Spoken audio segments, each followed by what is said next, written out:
All right, let's just jump right in, shall we? We're going to pull back the curtain on something that's way more than just whispered taboos. It's a surprisingly sophisticated network, and today we're going to demystify how connections actually get made in the modern cuckolding lifestyle.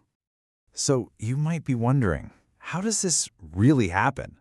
I mean, this isn't about just bumping into someone at a coffee shop, right? No way.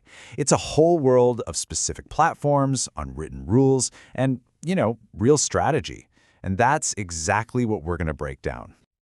So, here's the game plan. First, we'll look at the modern search itself. Then, we're diving deep into the digital world, because that's where it all kicks off. After that, we'll bridge the gap from online clicks to real-life chemistry. And we'll wrap it all up with a masterclass on strategy, safety, and, of course, success. All right, Section 1, a modern search. You got to understand the landscape for this has just completely changed. It's not some fringe, taboo thing anymore. It's navigated through a really complex, surprisingly well-developed network, both online and off. And this right here, this is the core of it. The search today isn't just for a willing participant. It's about finding genuine compatibility.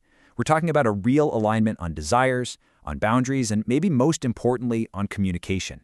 It completely changes the game and sets a much more mature, intentional tone for the whole thing. Okay, so if the goal is finding that perfect match, that deep compatibility, where do you even start looking? Well, that brings us right into Section 2, the digital hunting grounds. And let's be real, for pretty much everyone in this lifestyle, the journey kicks off online. So when you go online, you've basically got two main roads you can take. On one hand, you have the specialized lifestyle sites.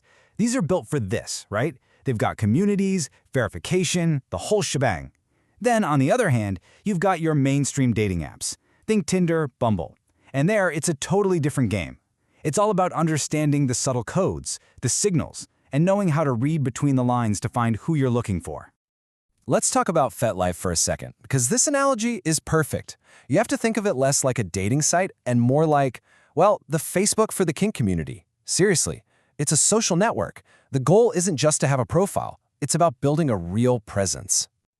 So here's the secret to FetLife. It's not about having the slickest profile picture. Not at all. It's all about your participation. Success comes from actually being active in groups, contributing thoughtful comments, and just engaging authentically to build up some credibility. And honestly, the event listings, they're a goldmine for taking things from online chatter to in-person meetups. Of course, there are other big players. Cassidy, for instance, is all about safety. They use photo ID verification and endorsements from other couples, which is huge. SLS is known for its forum culture and this hot dates feature for when you're looking for something more immediate. And then you've got Field, which was literally built for E&M and open relationships, making it super easy to be upfront and even link your profile with your partners. Okay, now this is where things get really interesting, and it might not be what you expect.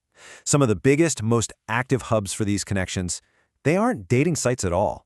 We're talking about Reddit and Twitter.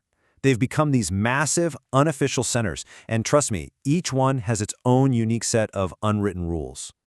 And the strategy for each is night and day. On Reddit, it's a game of speed and personalization. You see an ad in a subreddit like r/hotwife requests, you've got to respond fast with a message that's actually thoughtful. Twitter, though, that's more about building your personal brand. It's about the content you put out, engaging with couples posts, and even jumping into Twitter Spaces to let your personality shine through. All right, so you've made a connection online. Now what? That brings us to Section 3, from clicks to chemistry. This is the big one. How do you take that digital spark and turn it into real-world, in-person chemistry? This is where the rubber meets the road. I love this quote because it just nails it. When you walk into a lifestyle club or an in-person event, you have to completely shift your mindset. You're not there to hunt. You're there to socialize. It's about being a person in a room full of people and just letting that attraction happen organically. That right there, that's the secret sauce. And yeah, in these clubs, there's definitely an etiquette. It's a whole social dance. And step one is almost always addressing the male partner first. Now, you might ask, why is that? It's all about respect. It shows you see them as a unit, that you're acknowledging his role in their dynamic. It says, I'm here for you guys, not just to hit on someone. After that, it's all about having a real conversation. And this is a big one, knowing how to take no for an answer with class. Social grace is everything. And then you've got a whole other level. We're talking destination dynamics. Think resorts like Hedonism 2 or Desire. These places are literally built for this. The vacation vibe means everyone's more relaxed, inhibitions are lower. It just creates this environment that's absolutely saturated with possibilities for connection. All right, let's bring it all home with our final section, strategy, safety, and success. So far, we've covered the where. Now we're getting into the how. How do you do this right? How do you stay safe? And maybe most importantly, how do you build a reputation that gets you invited back? Okay, if there's one thing you take away from this section, let it be this.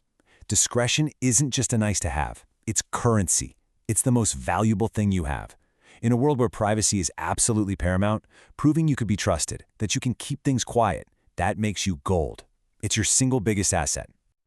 And look, this is just super practical advice. You've got to learn to spot the time wasters, right? To know the difference between someone who's genuinely interested and someone who's just living in a fantasy.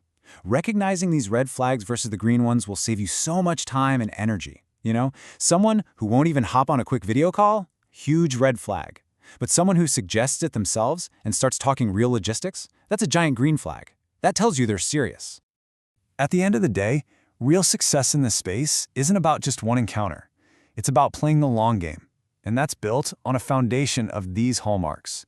Being trustworthy, showing respect to both partners, clear communication, being reliable, actually showing up on time, and being genuinely invested in their experience. That's the stuff that leads to good reviews, to referrals, and to being welcomed back.